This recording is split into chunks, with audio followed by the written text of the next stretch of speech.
अवधूत चिंतन श्री गुरुदेव दत्त. श्री स्वामी समर्थ. तुम्हा सगळ्यांचं आपल्या चॅनलमध्ये खूप खूप मनापासून स्वागत. आपण जो काही व्हिडिओ टाकला स्वामी चरित्र सारामृताचा, स्वामींच्या प्रगट दिनानिमित्त आपल्याला 21 दिवस सेवा करायची आहे. आता याच्यात अशा कमेंट्स आल्या, अगं बाई आम्हाला लिहिता वाचता नाही येत, मग आम्ही लिखित नामजप कसं करायचं, किंवा आम्ही स्वामी चरित्र सारामृताचं पारायण कसं करायचं. ताई, माझ्या घरात लहान बाळ आहे ग, मी सेवा करू शकत नाही. आणि अगदी काही महिलांचं तर असं आहे की ताई आमच्या घरात ना स्वामींची सेवाच चालत नाही, पण आम्हाला ही सेवा करायची आहे, काय करू शकतो आम्ही. तर त्या संदर्भातली माहिती आज आपण बघणार आहोत. व्हिडिओ सगळा बघा. सगळ्यात आधी तर स्वामी चरित्र सारामृत हा महाराजांचा आत्मा मानला जातो. स्वामी चरित्र सारामृतातला प्रत्येक अध्याय आपल्याला या संसारिक अडचणीमध्ये ज्या काही समस्या आहे त्याच्यावरचं उत्तर असतं. स्वामी चरित्र सारामृत जो जो पठण करत असतो त्याला याचा अनुभव आलेला आहे. शेवटी आपली श्रद्धा आणि विश्वास आहे.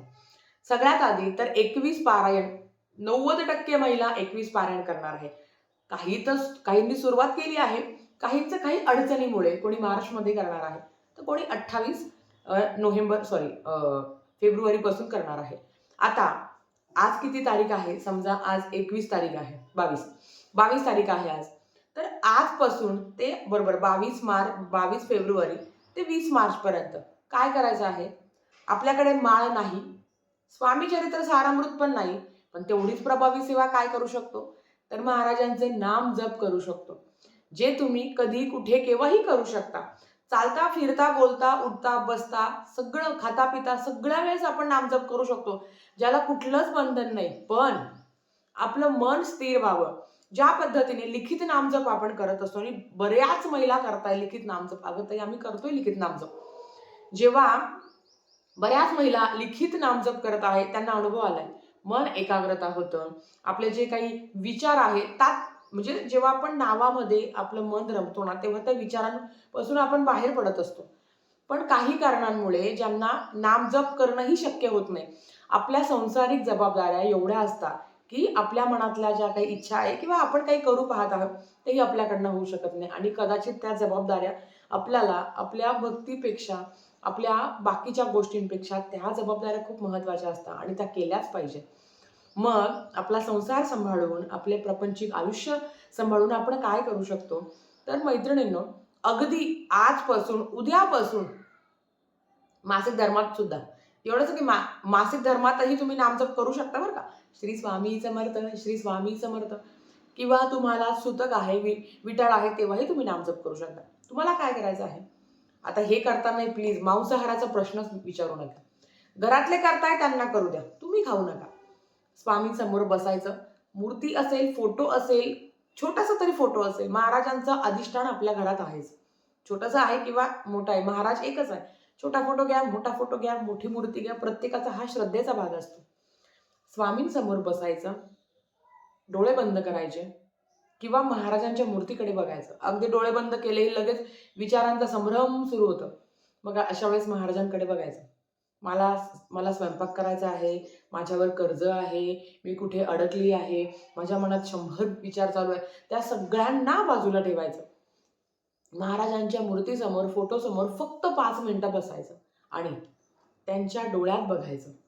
खरं सांगू का, आज म्हणजे आपण खूप भाग्यवान आहोत की आपल्याकडनं महाराजांची सेवा घडते. असे कितीतरी लोक आहेत जे सेवा करू बघताय, ज्यांची इच्छाच होत नाही. अगं ताई आम्हाला खूप सेवा करायची आहे पण आमच्याकडनं होतच नाही, आम्ही करतच नाही, किंवा मी बसली की काही ना काही अडचण येतात. मुळात तर तीच अडचण आहे की तुमच्यातले जे काही दोष आहे ना ते तुम्हाला सेवा करू देत नाही. सुरुवात तर करा ना. काहीही न करण्यापेक्षा नामजप केलेलं काय वाईट. महाराजांसमोर बसायचं. श्री स्वामी समर्थ, जय जय स्वामी समर्थ. श्री स्वामी समर्थ, जय जय स्वामी समर्थ. नाही तर श्री स्वामी समर्थ, श्री स्वामी समर्थ, श्री स्वामी समर्थ, श्री स्वामी समर्थ. तुम्ही ना एक आनंदाने की हां त्या अडचणी आहे, ते दुःख आहे, ते संकट सगळं मान्य आहे, पण मला नामजप करायचं आहे, मला महाराजांच्या नावाची गोडी लागायची आहे. बघा, महाराजांच्या नावाची गोडी लागायला पण भाग्य लागतं आणि ती आतून आली पाहिजे. ह्या जे आहे ना, जे सेवा करणं किंवा अडचणीत आहे, दुःखात आहे, संकटात आहे किंवा कामाचा लोड आहे तरी आपण सेवा करतो, कारण ही सेवा करून आनंद मिळतो, ती या नावाची गोडी लागते. महाराजांच्या नावाची गोडी लागायला भाग्य लागतं आणि मला तरी वाटतं की ते सगळ्यांनाच लागलेली आहे नक्कीच. पण काही काही महिलांच्या अजून पण अडचणी आहे की त्या नाही होत ग, किंवा नाही करू बघत, किंवा अगे बाई आम्हाला वाचता नाही येत, लिहिता नाही येत, आम्ही कुठे ते नामजप, म्हणजे आम्ही ते कुठे लिखित नामजप करणार, तू काहीतरी सेवा सांग. त्याच्यासाठी हेच आहे, तुम्ही चालता बोलता उठता बसता नामजप करतातच, मान्य आहे, तुम्ही महाराजांना आठवतच, पण फक्त 5 मिनिटं, अगदी 11 माळी पण नाही, मी तुम्हाला काय म्हणते, माळ पण घेऊ नका आणि स्वामी चरित्र सारामृत पण नाही. नवीन आहात किंवा नाही करायची इच्छा काही कामांमुळे, काही लग्नांच्या अडचणींमुळे किंवा आपल्या शरीरातील अडचणींमुळे आम्ही 21 दिवस सेवा करू शकत नाही, फक्त महाराजांसमोर 5 मिनिटं बसायचं. श्री स्वामी समर्थ, श्री स्वामी समर्थ, श्री स्वामी समर्थ. डोळे उघडे ठेवा. आपण जे काही बोलताय ना, आपल्या कानांचं लक्ष, म्हणजे आपल्या कानांचं लक्ष आपल्या बोलण्याकडे असावं. बघा, तुम्ही करा, व्हिडिओ स्टॉप करा आणि आता बघा. श्री स्वामी समर्थ, श्री स्वामी समर्थ, श्री स्वामी समर्थ. आपलं लक्ष केंद्रित आपल्या आवाजाकडे आलं पाहिजे. आपण जे काही बोलतो आहे त्याच्याकडे आपलं लक्ष केंद्रित असलं पाहिजे. मन इकडे तिकडे भरकटणार नाही. 5 मिनिटाची ही सेवा आहे, पण बघा किती आनंद देऊन जाते. तुम्ही 5 मिनिटं जरी बसा महाराजांच्या समोर, मनातलं काय आहे, राग आहे, टेन्शन आहे, संकट आहे, जगात कोणीच असं नाहीये की ज्यांना आयुष्यात काही प्रॉब्लेम नाही आहे, पण तेच जर धरून चाललं तर आयुष्यात काहीच खरं नाही. मग ते म्हणजे त्याच्यासोबत आता त्या गोष्टीच आहेच आपल्या लाईफमध्ये, ते आपण काहीच करू शकत नाही. करता करविता महाराज आहे, योग्य वेळ आल्याशिवाय कधीच कोणाला काही भेटत नाही. पण मला असं वाटतं की दुःखासोबतही जगायचं, त्या दुःखाला पण आपलंसं करायचं, त्याच्यासोबतही जगायचं आणि चांगल्या दिवसाची वाट बघायची. नक्कीच महाराज ते देतातच. जो चांगला आहे ना त्याच्यासोबत खरं चांगलं होतं, पण थोडंसं लेट होतं, हे मात्र नक्की. एखाद्याला महाराज सगळं देऊन बसतात, पण त्याला साथ देत नाही, आणि आपल्याला साथ दिली ना ते खूप मोठं आहे. हे 5 मिनिटं फक्त नामजप, मी आणि माझे महाराज, बाकी मला कोणीच नाहीये, काहीच नाही. अशा वेळेस मनात येतं की आपल्याला अक्कलकोटचं वटवृक्ष मंदिर येतं, समाधी मंदिर येतं, बाळप्पा महाराजांचं मंदिर येतं, तर ज्याला आपण गुरु मंदिर म्हणतो, ते सगळं मनात विचार येतात, आपण तिथे हरवून जातो, किंवा आपल्या जवळपासचं केंद्र येतं, मठ येतं, महाराजांची मूर्ती दिसते, फोटो दिसतो, ते म्हणजे आपण त्यांच्या नावात हरवून जातं. त्यांच्या नावाची गोडी लागते ना, अर्थात महाराजांच्या नावाची गोडी लागायला, महाराजांना आपली गोडी लागायला काहीच वेळ लागत नाही. खरं तर महाराजांना आपण खूप आवडतो, पण आपणच त्यापर्यंत जात नाही. त्याच्यासाठी लागणारे कष्ट आपण घेत नाही. कष्ट घेणं म्हणजे काय, खूप काही आपल्याला काही खणकाम वगैरे करायचं नाही. कष्ट म्हणजे वेळ द्यायचा आहे. आपलं मन जरी स्थिर नाही आहे, त्यांच्या नावात मन रमवायचं आहे. मी तुम्हाला सांगते मैत्रिणींनो, खरंच जर तुम्हाला हे करायचं नाही, एकदा अनुभव, प्रयोग करत असतो आपण, शाळेमध्ये बरेच प्रयोग केले आहेत. हा एक प्रयोग करून बघा. 5 मिनिटं, 10 मिनिटं फक्त नामजप करा. अगदी सकाळी उठल्यावर किंवा रात्री झोपण्याच्या 12:30ला सुद्धा, रात्री 12:30ला सुद्धा महाराजांच्या समोर बसा. आज जे काही झालं आहे, काही चुकली असेल तर माफी मागा.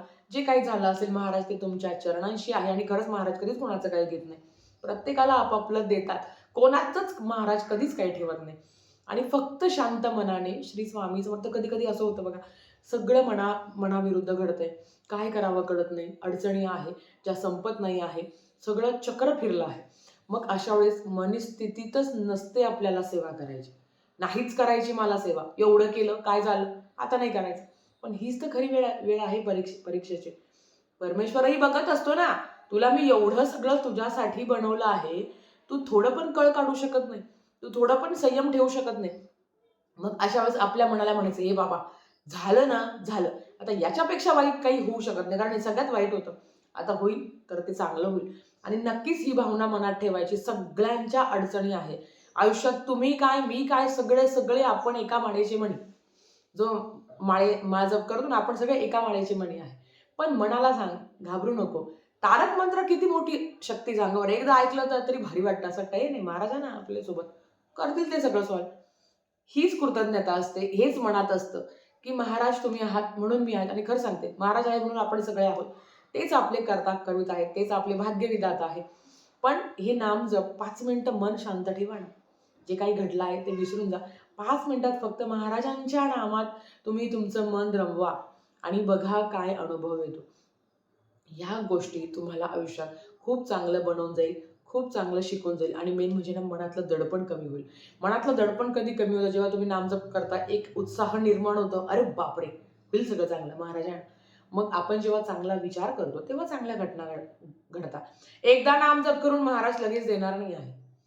तुमची परीक्षा आहे, महाराज तुमची परीक्षा घेणार आणि तर तुम्ही प्रामाणिकपणे सेवा करून तर बघा, नामजप करून तर बघा. आयुष्यातील अडचणी नक्कीच कमी होतील आणि महाराज साथ देतील. मन हलकं होईल, जे काही निगेटिव्ह विचार आहेत ते कमी होतील आणि माझी महाराजांची काही म्हणजे माझ्याकडनं महाराजांची काहीच सेवा नाही होत. याच्यापेक्षा मी नामजप करते. मला आनंद मिळतो आहे आणि तोच आनंद आपल्याला खूप काही देऊन जातो. खरंच जर तुम्हाला स्वामी चरित्र सारामृताचे 21 पारायण करणं शक्य होणार नाही किंबहुना लिखित नामजप करणं शक्य नाही, मग कुठल्या पण अडचणी असो, मग लिहिता वाचता नाही येत आहे किंवा कुठल्या पण अडचणी असो, तरी सुद्धा तुम्ही ह्या सेवा नक्कीच करू शकता. तर आजच्या साठी फक्त इतकं. झालेली सेवा स्वामींच्या चरणी मी रुजू करते आणि आजचा व्हिडिओ इथेच